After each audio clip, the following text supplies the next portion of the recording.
নমস্কাৰ বন্ধু বান্ধৱীসকল, আজি আপোনালোকৰ কাৰণে এটা নতুন চাকৰিৰ খবৰ লৈ আহিছোঁ, যিটো আহিছে SSCৰ পৰা ষ্টাফ চিলেকশ্যন কমিশ্যনৰ, যিটো হৈছে CGL বুলি যিটো পৰীক্ষা হয় সেইটোৰ পৰা আহিছে। আহকচোন আমি গোটেই ভিডিঅ'টোৰ দ্বাৰা জানো ক'তনো কিমানটা পোষ্ট আছে, নটিফিকেশ্যনখিনি গোটেই আমি জানো। SSC CGL recruitment 2021, name of post group বিৰ পোষ্ট কেইটা হৈছে assistant audit officer, assistant account officer, assistant section officer, assistant section officer IB, assistant inspector of income tax, তাৰপিছত আছে assistant enforcement officer, sub inspector, inspector post, assistant other ministries ডিপাৰ্টমেণ্টছ অৰ্গেনাইজেশ্যনৰ ভিতৰত মানে কেইটা দিব আপোনাৰ এছিষ্টেণ্টটো, আৰু এছিষ্টেণ্ট ছুপাৰিনটেণ্ডেণ্ট ডিভিজনেল একাউণ্টেণ্ট, চাব inspector, junior statistical officer, তাৰপিছত কেইটা আছিল গ্ৰুপ বিৰ, আৰু এইবাৰ হ'ল গ্ৰুপ চিৰ পোষ্ট কেইটা চাওঁ আহকচোন আমি। গ্ৰুপ চিৰ আছে অডিটৰ, একাউণ্টেণ্ট, য'ত accountant, junior accountant, senior secretariat assistant, upper division clerk, tax assistant, sub inspector. আৰু ইলিজিবিলিটি ক্ৰাইটেৰিয়া হৈছে ইয়াৰ গ্ৰুপ বিৰ পোষ্টৰ কাৰণে জুনিয়ৰ ষ্টাফ অফিচাৰৰ কাৰণে বেচেলৰ ডিগ্ৰী হ'ব লাগিব যিকোনো এখন ইউনিভাৰ্চিটিৰ আণ্ডাৰত, আৰু লগতে 60% মাৰ্ক থাকিব লাগিব, আৰু 12ত মেথমেটিক্স থাকিব লাগিব।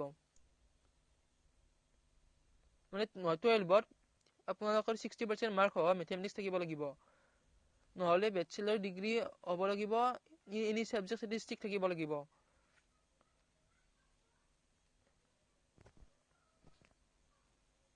গ্ৰুপ চিৰ পোষ্ট কেইটাৰ হ'ব বেচেলৰ ডিগ্ৰী হ'ব লাগিব যিকোনো এখন ৰিকগনাইজ ইউনিভাৰ্চিটিৰ পৰা, আৰু ইয়াত 1/1/2021 ভিতৰত যিসকলে গ্ৰেজুৱেট হৈছে তেওঁলোকে পঠাব পাৰিব। আৰু ইয়াত ভেকেঞ্চি আছে 6506টা, গ্ৰুপ বি কাৰণে আছে 250টা, তাৰপিছত গ্ৰুপ বি নন গ্ৰেজুৱেটৰ কাৰণে আছে 3513টা, আৰু গ্ৰুপ চিৰ কাৰণে আছে 2743টা। প্ৰথমটো হ'ল গ্ৰুপ বি গ্ৰেজুৱেটৰ কাৰণে 250টা। এপ্লিকেশ্যন ফিজ হ'ব ইয়াৰ জেনেৰেলৰ কাৰণে 100 টকা, SC ST ওমেন বা এক্স ছাৰ্ভিচমেণ্টৰ কাৰণে কোনো ফিজ নালাগে, আৰু পে'মেণ্ট মোড আপোনালোকে অনলাইন কৰিব পাৰিব। আৰু এক্সাম চেণ্টাৰ আপোনালোকে নৰ্থ ইষ্টৰ ভিতৰত আছে ইটানগৰ, ডিব্ৰুগড়, গুৱাহাটী, যোৰহাট, শিলচৰ, ডিমাপুৰ, কহিমা, শ্বিলং, ইম্ফল,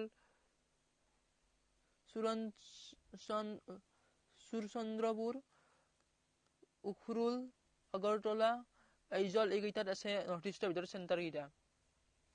ইয়াত আপোনালোকে এপ্লাই কৰিবৰ কাৰণে আপোনালোকে এই মেইন অফিচিয়েল ৱেবছাইটটোত যাব, আৰু এইখন হ'ল নটিফিকেশ্যন। ইয়াত আপোনালোকে গোটেইখিনি চাই ল'ব পাৰিব, মই আপোনালোকক ডিছক্ৰিপশ্যনত লিংকটো দি দিম, আপোনালোকে ইয়াত চাই ল'ব। আৰু ইয়াৰ অনলাইন ফৰ্ম ফিল আপ কৰাৰ ডেট হৈছে 29 তাৰিখ, অৰ্থাৎ আজিৰ পৰা আৰম্ভ হৈছে, আৰু 31/1/2021 জানুৱাৰী 31 তাৰিখলৈ আপোনালোকে এপ্লিকেশ্যন কৰিব পাৰিব। Last date and time for reprint of online application ইয়াৰ 31/1/2021 23:30 ভিতৰত আপোনালোকে কৰিব লাগিব, মানে 12টাৰ ভিতৰত আপোনালোকে 11:30 ভিতৰত কৰিব লাগিব। Last date and time for making online fees payment হ'ল 30/3/2021, মানে ফেব্ৰুৱাৰী 2 তাৰিখলৈকে আপোনালোকে কৰিব পাৰিব online payment. Last date and time of generation of offline challan generate কৰাৰ কাৰণে লাষ্ট ডেট হ'ল 4 তাৰিখ ফেব্ৰুৱাৰীৰ 23:30। Last date for payment hot challan during working hours for bank 6/2/2021।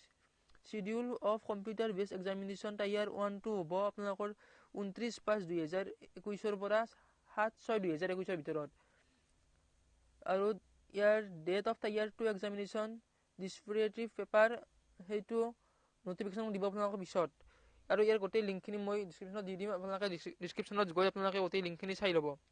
তেতিয়াহ'লে আজিৰ ভিডিঅ'টোত ইমানেই আছিল। ভিডিঅ'টো চাই কেনেকুৱা পালে জনাব, আৰু চেনেলটো ছাবস্ক্ৰাইব কৰিব, লগতে ভিডিঅ'টো শ্বেয়াৰ কৰিব আৰু লাইকো কৰিব। Thank U.